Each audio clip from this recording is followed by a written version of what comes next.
Hey guys, welcome back to Iconoclast Brewing. Today we're going to talk about how to make the best hard seltzer you can make at home. Anytime I make seltzer and people hear it's on tap, I know the keg is going to be empty soon. That's why I usually have 5 or 10 gallons of seltzer in a fermenter at all times. If you like crushable stuff and you have a brewing pipeline that you want to keep flowing, consider making a seltzer.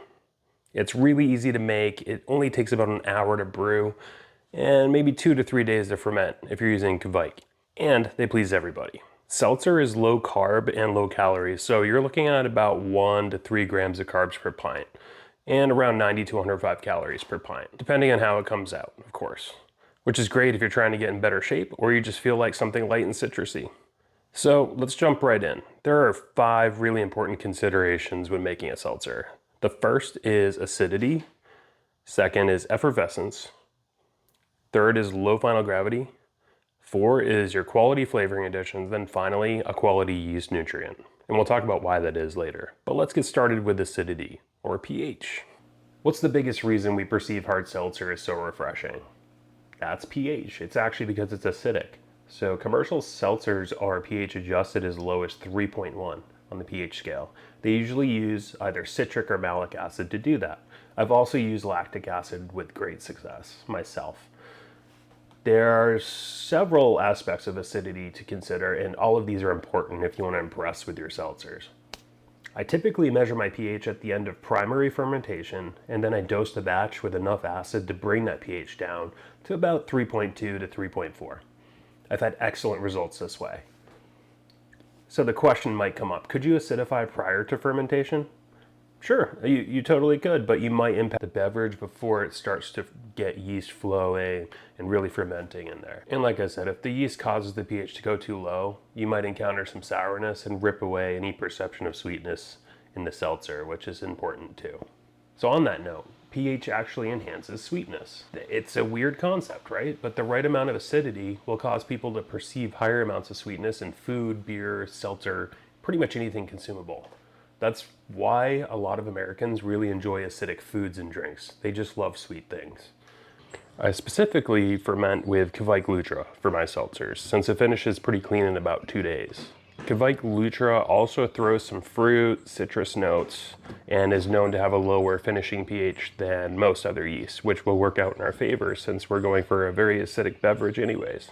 While there will be very little residual sweetness left over once you ferment this out, and I'm talking 0.995 or lower gravity, acidity is going to convince people who are drinking it that there is indeed an ever so slightly sweet character to complement the dryness of the seltzer. And in addition, pH also increases the effects of carbonation. And that refers to effervescence, which I'll talk about in a moment.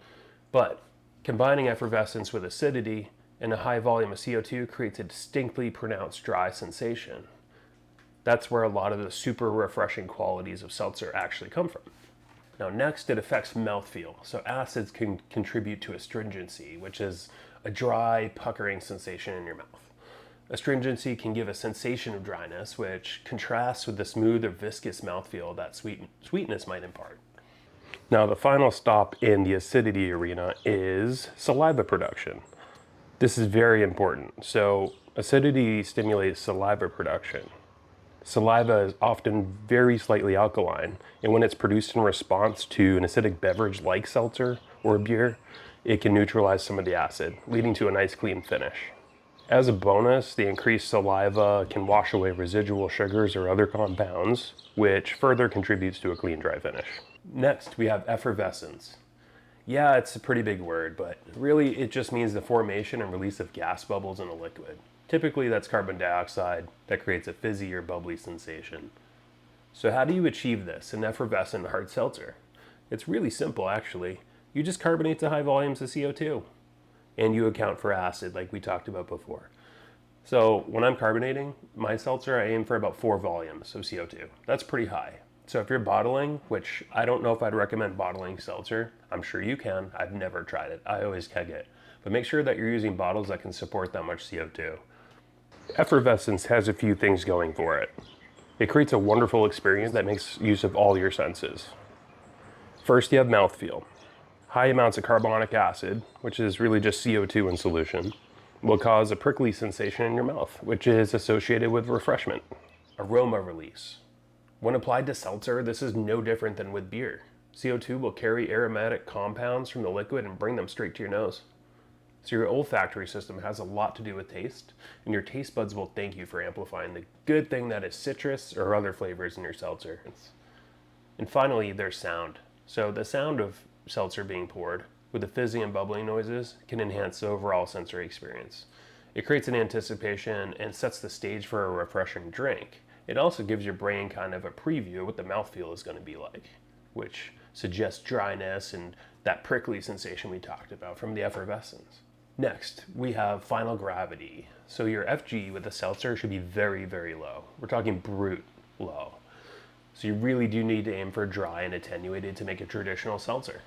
Could you keep it sweeter and still enjoy it? I mean, yeah, of course, but I'm not sure how I would classify that style. It's not how I personally enjoy it. You could always back sweeten the same way you'd back sweeten anything else, right? You could use sorbate or just something to kill off the yeast, and then add whatever back sweetening agent you want, whether it's lactose or which wouldn't require killing off the yeast or anything else. Maybe it's a juice, I don't know.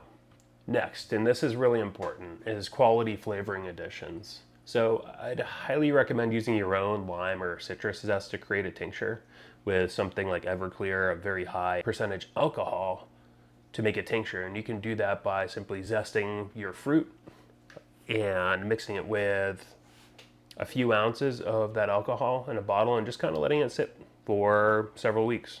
I would let it sit about 3 weeks, 4 weeks myself. If you try to use those cheaper flavor extracts, it'll still turn out okay, but the flavoring I use is locally made and contains only alcohol and zest. It's super simple. Out of Durham, North Carolina. The only ingredients, like I said, in there are extracts of adjuncts and ethanol. In the case of lime, which is one of my favorites, as you can see here on this recipe, the only ingredients are extractives of lime, water, and ethanol. So their extracts made my seltzers taste like I had made the extract fresh by hand. You can add this flavoring at kegging and bottling time. If you opt to try zest alone, you can experiment with it, tossing it into the boil or into secondary as well. I've also made a pineapple seltzer that sat on fruit once. Pineapple's a little funny. It came out interesting. I wouldn't say it tasted like pineapple exactly, but that's because the sweetness had fermented out at that point. But definitely don't limit it to extracts. I would say use fruit just like you would in beer. Try a raspberry. That's bound to be good. A raspberry lime, something like that. Raspberry is a very easy to work with fruit in brewing in general. And it retains a lot of its flavor, unlike some other things like peaches.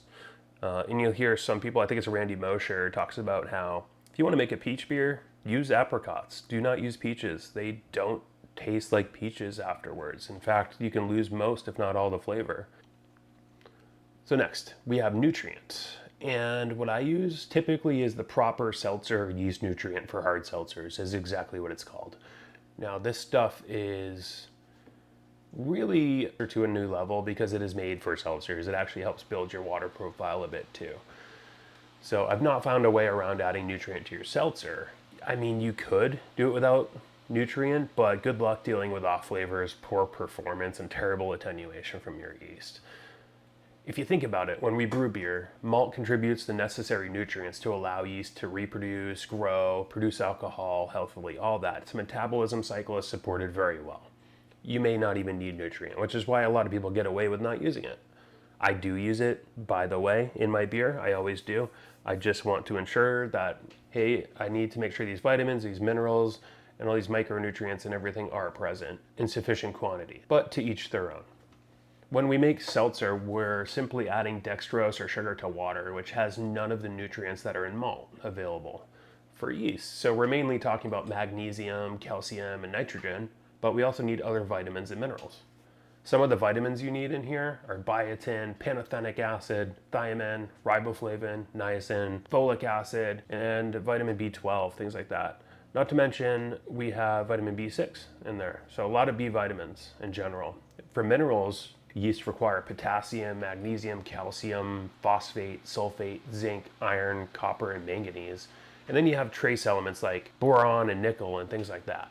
I've always used proper seltzer nutrient and had fantastic results. It does result sometimes in a yellow coloring of the seltzer, which you can filter out, but I see no reason to unless you're competing with this or something. It doesn't really affect the flavor. It comes out really good every time. I would not worry about the color at all. However, I have heard that you can use charcoal to scrub that out. So an inline charcoal filter is one way to deal with removing that yellowing from the nutrient if you really want to. All right, so let's take a look at this recipe. So we have, like I said, dextrose. This is a 5.5 gallon batch.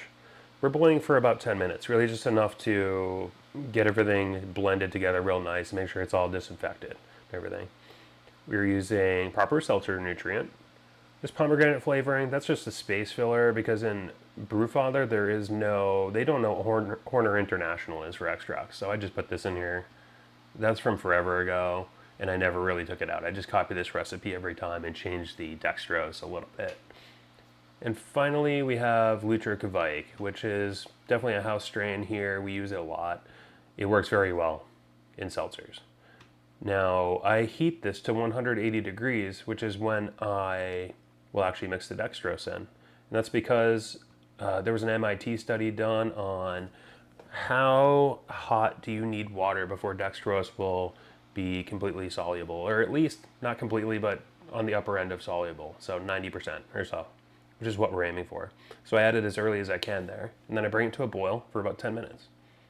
But let's step back here. So we're talking about dextrose, right? You can buy this stuff on More Beer. As you can see, it's kind of expensive, about $65, and then you're looking at shipping in addition. There's no way it has not free shipping. So I would expect to pay kind of a lot for shipping. You might want to look locally if you can, ask your local homebrew shop about this. You can buy it here using my affiliate link in the description. It does help us out a little bit. However, I would recommend foregoing dextrose because there was an experiment done by Brewlosophy that talked about comparing dextrose to cane sugar. This stuff is really cheap.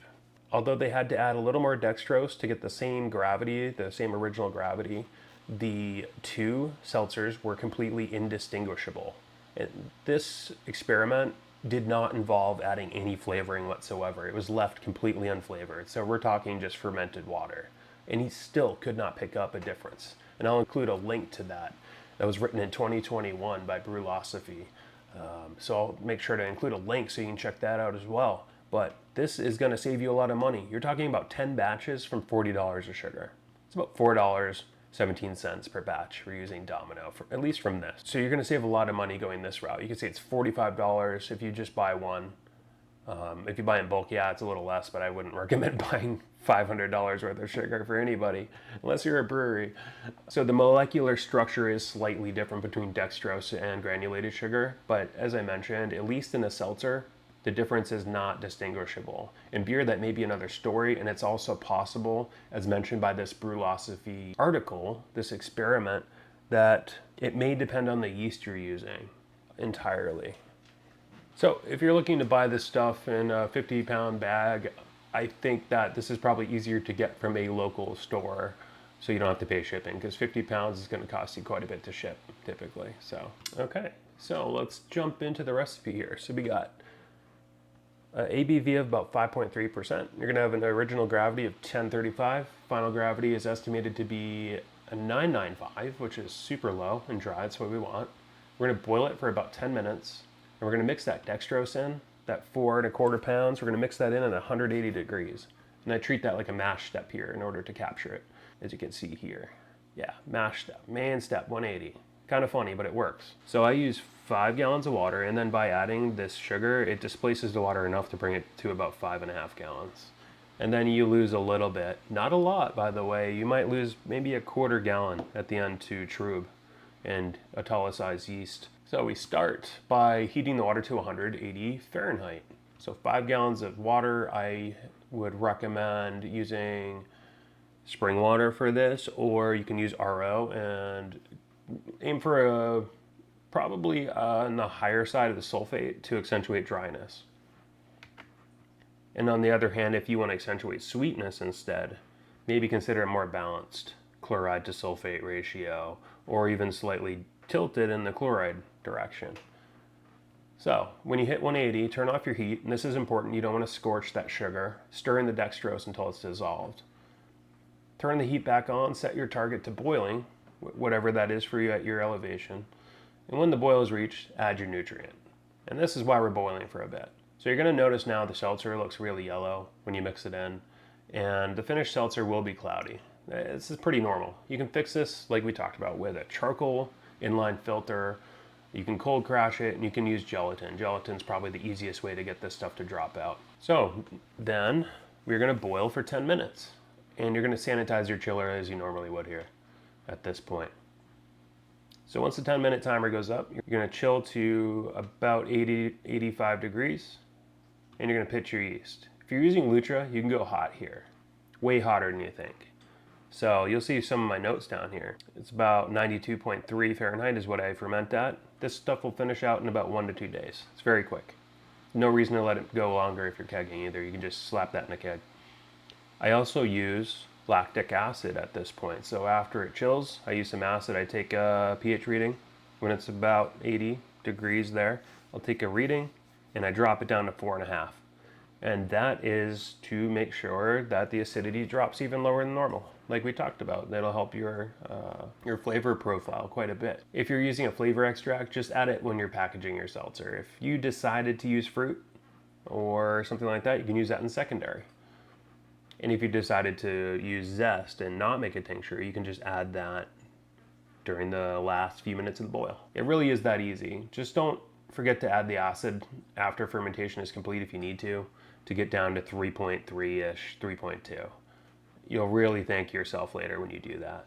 So don't forget to hit like and subscribe if you found this useful and you want more information just like this. I have tons of stuff up here I'm going to keep sharing, so don't go away. If you want to show support in other ways, you can visit iconoclastbrewing.com to check out some blog articles or buy us a coffee to help support our channel. See you in the next one and never stop learning.